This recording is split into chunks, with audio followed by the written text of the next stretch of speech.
में आप सभी का स्वागत है। पिछले वीडियो में हम पढ़ रहे थे न्यूक्लिक एसिड, और न्यूक्लिक एसिड में हमने पढ़ा था डीएनए की डबल हेलिक्स स्ट्रक्चर।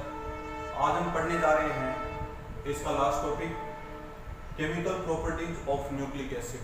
तो स्टूडेंट, न्यूक्लिक एसिड की केमिकल प्रॉपर्टीज में देखो, न्यूक्लिक एसिड का जब हाइड्रोलाइसिस करवाया जाता है, जल अपघटन करवाया जाता है, तो न्यूक्लिक एसिड किस में चेंज होते हैं? Nucleotides plus phosphoric acid. और न्यूक्लियोटाइड्स किस में चेंज होते हैं students? Nucleosides. Nucleosides plus base. और न्यूक्लियोसाइड्स प्लस बेस किस में चेंज होते हैं? न्यूक्लियोसाइड्स प्लस बेस किस में चेंज होते हैं? विभिन्न प्रकार के, जैसे शुगर, और शुगर के बाद में इसमें जो आपके बेस उसमें कन्वर्ट हो जाता है। ठीक है स्टूडेंट्स, तो देखें यहां मैं लिख रहा हूं न्यूक्लिक एसिड, न्यूक्लिक एसिड इसका हाइड्रोलाइसिस करें, ठीक है, किस में चेंज होगा? Polynucleotides, polynucleotides.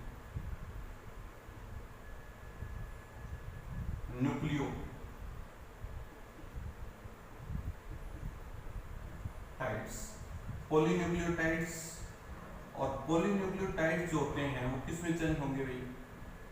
पॉलीन्यूक्लियोटाइड्स जो हमारे हैं, पॉलीन्यूक्लियोटाइड्स वो किस में चेंज होंगे? Nucleosides plus phosphoric acid plus nucleosides, nucleosides. अब ये न्यूक्लियोसाइड्स हैं, इसका हाइड्रोलाइसिस करवाएं तो ये किस में चेंज होंगे?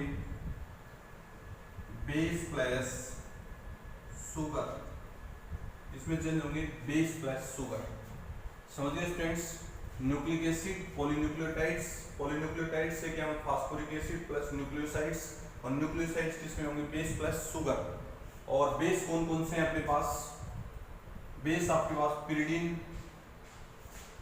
तथा पिमिडीन, दो प्रकार के होते हैं। एक तो होता है आपके एडेनिन ग्वानिन, दूसरा होता है एडेनिन साइटोसिन थायमिन और यूरेसिल, दो प्रकार के होते हैं। तो इसमें शुगर दो प्रकार के होते हैं। शुगर कौन कौन से? राइबोस शुगर और डीऑक्सी राइबोस शुगर। शुगर कितने प्रकार के होते हैं? दो प्रकार के, ribose sugar, deoxy ribose sugar. अब देखो आरएनए में इसमें अंतर क्या होता है? आरएनए जो है ना, आरएनए उसमें थायमिन की जगह यूरेसिल होती है, बाकी कोई अंतर नहीं होता, बाकी सेम होता है। तो न्यूक्लिक एसिड का हाइड्रोलाइसिस करें तो न्यूक्लियोटाइड्स बनते हैं, न्यूक्लियोटाइड्स का हाइड्रोलाइसिस करें तो क्या बनेगा? फॉस्फोरिक एसिड प्लस न्यूक्लियोसाइड बनते हैं, और न्यूक्लियोसाइड्स किस में कन्वर्ट हो जाएंगे? बेस प्लस शुगर में। समझ गए स्टूडेंट्स? तो ये थी आपकी chemical properties of nucleic acid. क्या थी ये chemical properties of nucleic acid? यहां हम पढ़ेंगे बायोसिंथेसिस ऑफ न्यूक्लिक एसिड, या biosynthesis of nucleic acid, या आप इसको ऐसे लिख सकते हो, biofunction of nucleic acid, biofunction of nucleic acid. इसको अगर हिंदी में लिखेंगे, न्यूक्लिक एसिड के जैविक कार्य, न्यूक्लिक अम्ल के जैविक कार्य, अम्ल के जैविक कार्य। तो स्टूडेंट्स देखो, न्यूक्लिक अम्ल के जैविक कार्य कितने प्रकार के होते हैं? दो प्रकार के होते हैं। फर्स्ट जो कार्य होता है रेप्लिकेशन ऑफ डीएनए,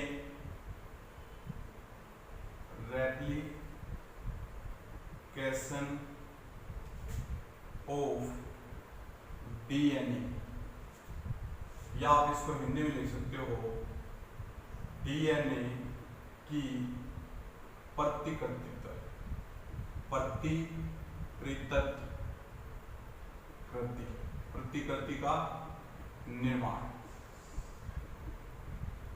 और सेकंड होता है प्रोटीन सिंथेसिस। प्रोटीन सिंथेसिस इसको बोलते हैं प्रोटीन संश्लेषण। क्या बोलते हैं? प्रोटीन संश्लेषण। ये दो प्रकार का होता है। कितने प्रकार का होता है? दो प्रकार का। अब दो प्रकार का होता है तो इसमें एक तो लिखेंगे ट्रांसक्रिप्शन और एक लिखेंगे ट्रांसलेशन।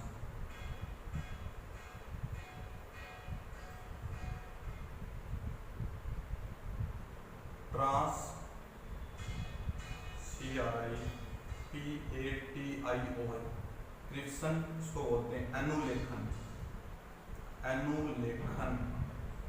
और दूसरा होता है ट्रांसलेशन।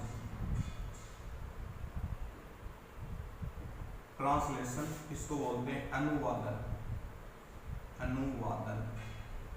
तो स्टूडेंट्स ये कार्य होते हैं अपने पास जो डीएनए है या फिर न्यूक्लिक एसिड के bio function of nucleic acids.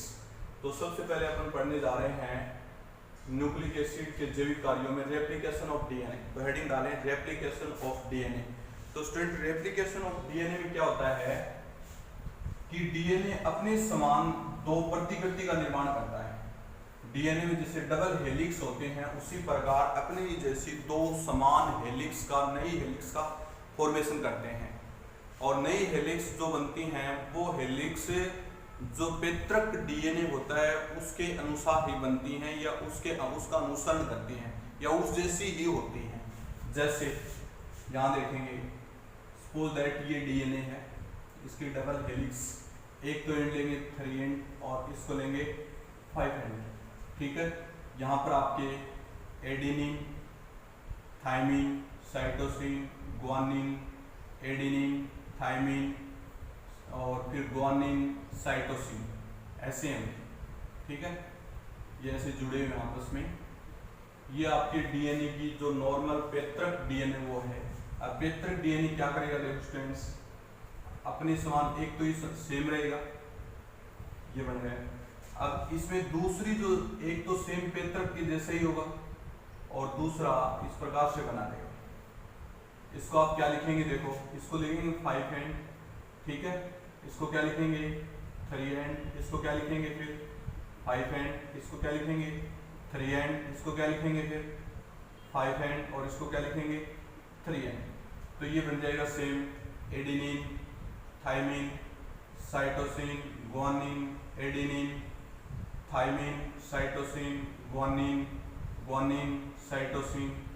या इसी प्रकार से adenine, thymine, cytosine, guanine, adenine, thymine, cytosine, guanine. समझ गए स्टूडेंट्स? तो देखो अपनी जैसी एक सेम प्रति बना रहा है उसको बोलते हैं रेप्लिकेशन ऑफ डीएनए। क्या बोलते हैं? Replication of DNA. और रेप्लिकेशन ऑफ डीएनए की वजह से ही जो जेनेटिक कैरेक्टर होते हैं वो एक पीढ़ी से दूसरी पीढ़ी में ट्रांसफर होते हैं। रेप्लिकेशन ऑफ डीएनए की वजह से ही जेनेटिक कैरेक्टर एक पीढ़ी से दूसरी पीढ़ी में ट्रांसफर करते हैं। और इस रेप्लिकेशन ऑफ डीएनए की खास बात क्या होती है देखो स्टूडेंट्स, इसमें एक जो स्तंभ होता है वो पेरेंटल होता है। देखो इसमें 3 स्तंभ है पेरेंटल, और इसमें क्या है 5 स्तंभ है, ये क्या है पेरेंटल है। तो एक स्तंभ पेरेंटल है, इसीलिए जो पैतृक गुण होते हैं ना, पैतृक गुण वो एक पीढ़ी से दूसरी पीढ़ी में ट्रांसफर करते हैं। समझ गए? और इसलिए इसको अर्ध संरक्षित सेमी कंजर्वेटिव भी बोलते हैं। क्या बोलते हैं? Semi conservative. समझ रहे स्टूडेंट्स? तो ये था आपका डीएनए का रेप्लिकेशन। किसका? डीएनए का रेप्लिकेशन। सेकंड प्रोटीन का सिंथेसिस। दूसरा हम पढ़ने जा रहे हैं प्रोटीन का सिंथेसिस। देखो स्टूडेंट्स, प्रोटीन का जो सिंथेसिस होता है वो 2 प्रकार से होता है। डीएनए का मुख्य कार्य क्या होता है? प्रोटीन सिंथेसिस करना। और प्रोटीन सिंथेसिस मुख्य रूप से क्या होती है? 2 प्रकार के होते हैं। ठीक है स्टूडेंट, देखो इसे न्यूक्लिक एसिड में प्रोटीन सिंथेसिस अपन कैसे करेंगे? डीएनए के द्वारा न्यूक्लिक एसिड में प्रोटीन सिंथेसिस। पहले लिखते हैं ट्रांसक्रिप्शन, अनुलेखन। अनुलेखन देखो क्या होता है, यहाँ लिख देता हूं मैं अनुलेखन।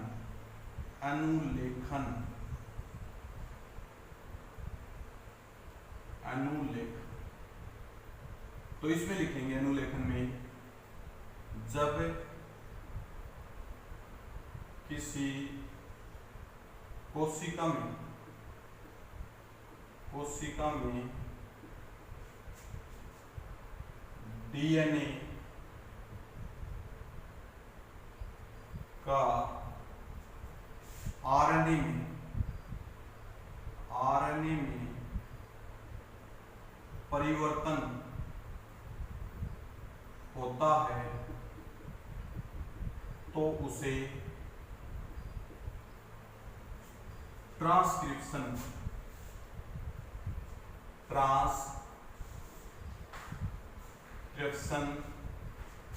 कहते हैं।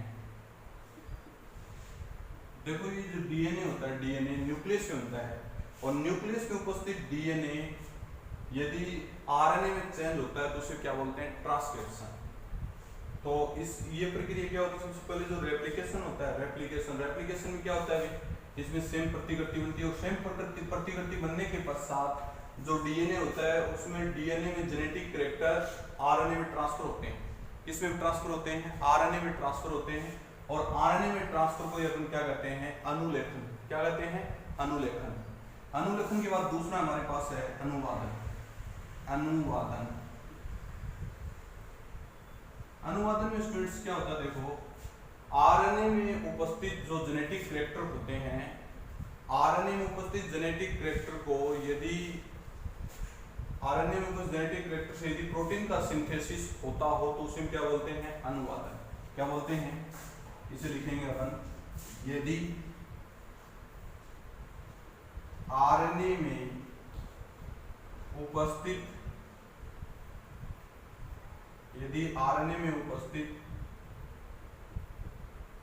जेनेटिक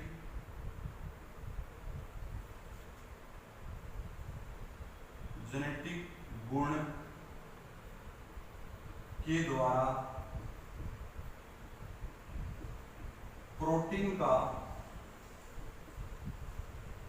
संश्लेषण होता हो तो उसे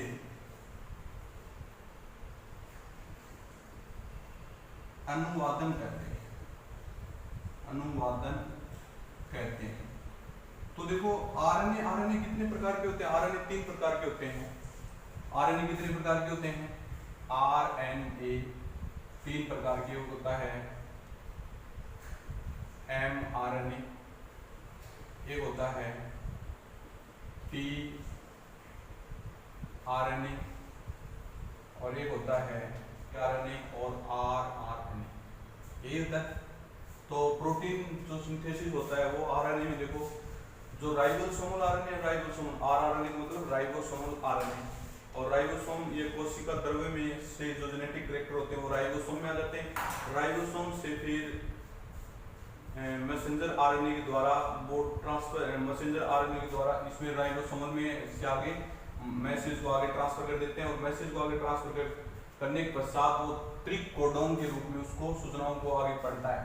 त्रिकोडोन जैसे एडेनिन, गुआनिन, साइटोसिन, फिर थाइमिन, यूरेसिल और फिर इसके बाद में ग्वानिन, इस प्रकार त्रिकोडोन बनते हैं। तीन इसमें न्यूक्लिक एसिड के 3 जो क्रम है ना, adenine, cytosine, thymine, uracil, guanine, इस प्रकार के त्रिकोडोन के रूप में मैसेंजर से ट्रांसफर से फिर राइबोसोमल, और राइबोसोमल से फिर सूचनाएं होती हैं, सूचनाओं को पढ़ लेता है, प्रोटीन का सिंथेसिस हो जाता है।